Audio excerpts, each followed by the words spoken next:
Very warm greetings from ICMR NIN. I am happy to share the data of micro and macronutrient composition of millets, and also a few slides on trends in millet consumption, and also our results of our meta-analysis. So here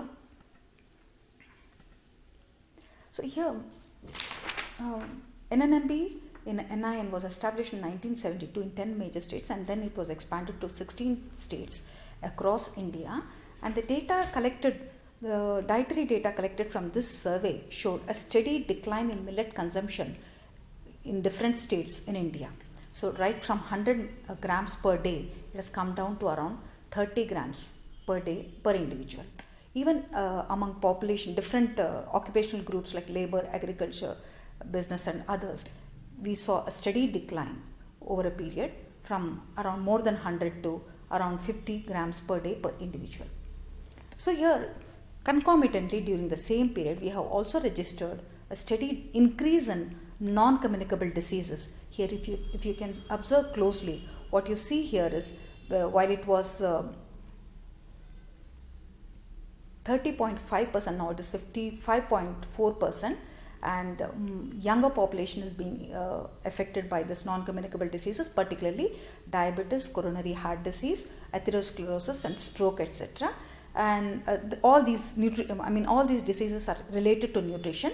Unhealthy dietary habits are the main reason for this increase in non-communicable diseases. And although we have seen a major decline in communicable diseases, infectious diseases and nutrition related disorders, like what you see here is a steady decrease in these diseases, there has been increase in non-communicable diseases. So these are all related to unhealthy dietary habits and changing dietary pattern in India. So along with this, we have also seen a steady increase in overweight, obesity and also abdominal obesity. What we see here is among the tribal population, among the rural population and also among the urban population, we have seen increase in overweight, obesity. But what is strange is very typically in India, we see more abdominal obesity more than overall obesity, which is very unique to Indian population. Across the world, when we see more of overall obesity, what we see in India is abdominal obesity. And abdominal obesity also is increasing even among the tribal regions. Along with the overweight, obesity, there is increase in hypertension and diabetes both in men and women. So what is this changing dietary pattern? What is India eating? We are now resorting to more refined cereal-based diet with no dietary diversity. Our diets are lacking in fruits, vegetables, nuts, milk, legumes, so there is no variety. And also we are consuming more high calorie but low nutrient foods.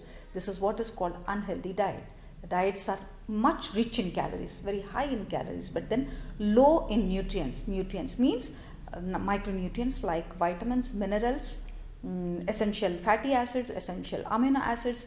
These are lacking, and these are very, very important for several metabolic processes in the body to keep our immune system healthy and also to keep our overall health and to prevent non-communicable diseases and also prevent nutrition deficiency disorders. And also we are consuming more packaged foods which is high in fat, sugar and salt. So this is what's happening. This is what has happened the last few years and decades. Now our food diets are missing in fiber, very low in fiber, then missing in certain essential fatty acids and certain amino acids, and also quite low in micronutrients. While our recommendations say that we have to consume around 400 to 500 grams of fruits and vegetables, the data shows that we are consuming only about 100 to 150 grams per day per individual.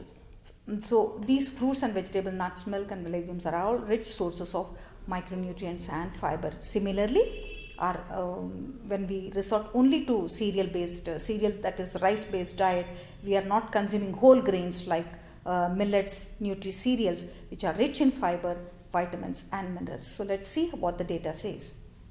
So here our Indian food composition table, which has been generated very recently in 2017, the latest version, wherein we have done 151 nutrients, macro and micronutrients from 528 foods across India. The data shows that millets have very high protein and also quite high in fiber. Fiber is very important, we should not take it lightly. See, protein is comparable to wheat and it is higher than rice, the data shows here. And to tell a few lines about fiber, fiber can help lower blood glucose and cholesterol and lower risk of heart disease and metabolic syndrome like hypertension, insulin resistance, abdominal obesity, and also it can regulate our triglyceride levels. So consuming millets can increase our fiber intake. And here this table shows iron and calcium content in various foods like millets, rice and wheat. And what we see here is iron is quite high in bajra compared to rice and wheat. Also calcium in ragi is very high compared to rice and wheat. Similarly, our fatty acid composition, this is very surprising to see that N3 fatty acid is very high in ragi, which is generally not seen in cereal food groups. So this N3 fatty acid deficiency is also a huge problem. Why? Because our consumption of N6 fatty acid is increasing because of vegetable oil consumption. When we increase our intake of N6 fatty acid, there should be concomitant increase in N3 fatty acid because the ratio should be maintained. Enough N3 fatty acid is important to generate our long chain fatty acids. So what we see here is some of the millets are high, rich in N3 fatty acids, which is a good thing. So here when we compare certain nutrients from rice and wheat compared to millets, what we see here, most of them are comparable. Certain nutrients like calcium and iron are higher in millets when compared to rice and wheat. So but what are the concerns raised about millets? Why do we hesitate when we recommend it to children? So protein is high, yes, compared to rice, and certain millets show higher level of protein compared to wheat, but then digestibility is low, the PDCAS is low, they say. Then it has certain anti-nutrients like tannins and phytates, therefore there may be problems with absorption of micronutrients. Then it is also said, some of the studies have shown that millet consumption, particularly in 3 communities of Africa, was associated with goiter, and also in certain parts of India, including Gujarat, there has been higher prevalence of anemia in these communities. But then the primary source of food, calories from food from millets was 73 to 40% in this population. So one thing we have to remember is, if calorie consumption is ranging from 73 to 40% from a single food, this kind of complications can happen with any food. It's not just with millets. You consume rice, just calories, 70% calories coming from rice, or 70% calories coming from wheat, or 70% calories coming from fat or any other legumes or pulse, complications can occur. So we cannot attribute this kind of prevalence of this kind of presentation, that is anemia and goiter, in populations that is consuming very high levels of single food group, that is millet. I mean, this cannot be generalized. What we recommend is dietary diversity. That doesn't mean you have to consume one type of food wherein the calories come, 73% to 40% calories come from just one single group.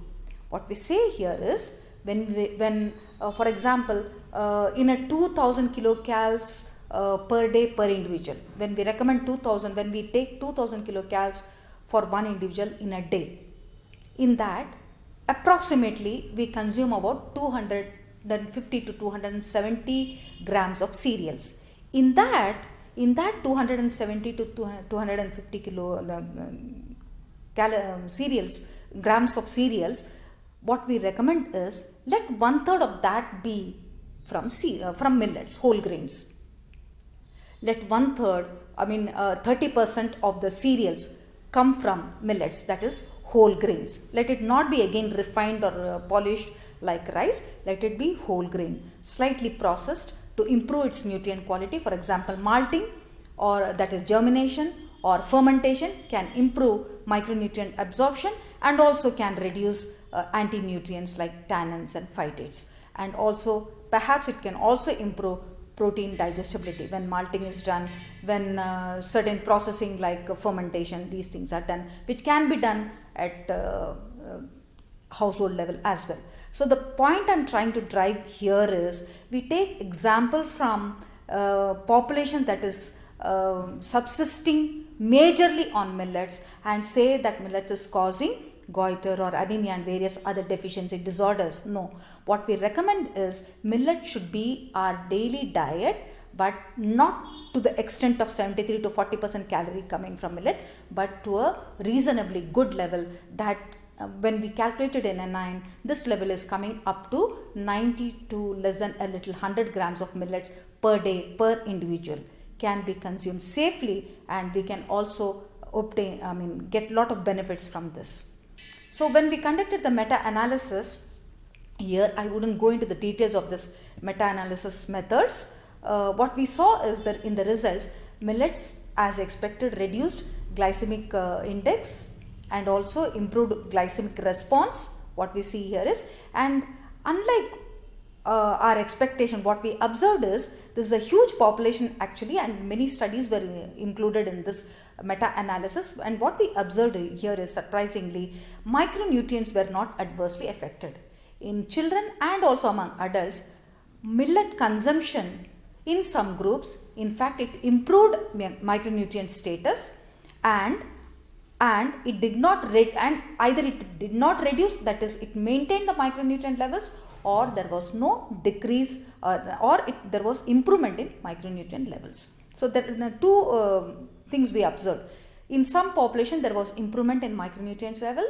In some population there was no decrease, the micronutrients levels were maintained. So if we think that anti-nutrients are adversely affecting the absorption of micronutrients, what we expected is population that is studies where millet diet was given, there should be in fact decrease if anti-nutrients are adversely affecting. But what we saw was there was no decrease in micronutrient levels. So to summarize the results, finger millet supplementation in any diet had a positive effect on the glycemic index value of the study population. Pearl millet supplementation did not affect micronutrient status of the studied population. The analysis involving 1,396 participants from 6 studies revealed no effect compared to the control diet. That is something very good. It has no adverse effect on micronutrients level. Finger millet supplementation enhanced the iron and zinc status, though there was no effect on the anthropometric measurements of the preschool children, but it did enhance iron and zinc level. No adverse effect on fractional iron absorption of pearl and finger millets were observed. And in some individual studies, apart from the meta-analysis, sorghum based supplementary diet was found to be effective in treating severe acute malnutrition among children. And a study from Malawi, even without milk, the diet was efficacious in the treatment of SAM, severe acute malnutrition. Then it also reduced iron deficiency anemia among children aged 6 to 23 months and 24 to 59 months. So I have summarized some of the research priorities of millets. Like when we tried to collect a lot of data to do our meta-analysis, what we observed is there are not many studies with respect to millets. Very few stray reports are there, although there are a lot of criticism. Here I have put some recommendations. Processing techniques to preserve nutrients and improve their bioavailability, and improving shelf life also will be important, like cryoprocessing, which might also improve nutrient retention and bioavailability, and reducing mycotoxin contamination. This is also another area which should be explored and recommended to improve storage facility. Biofortification to enhance nutrient content, then malting and fermentation techniques to decrease anti-nutrients, quantifying and establishing evidence of health benefits through large, well-designed trials. This is lacking, and we have to take studies in this angle. As millets are coarse grains, ultra processing to promote acceptability might reduce the beneficial effects, and this should not be done. As much as possible, we should not try to process it. Ultra processing should not be done. Processing should be minimized to improve its storage conditions, to improve its nutrient bioavailability. At the same time, processing should be kept to as much minimum as possible. Then techniques also should be tried to improve crop yield. Thank you very much for your patient hearing. Thank you. Thank you for this opportunity.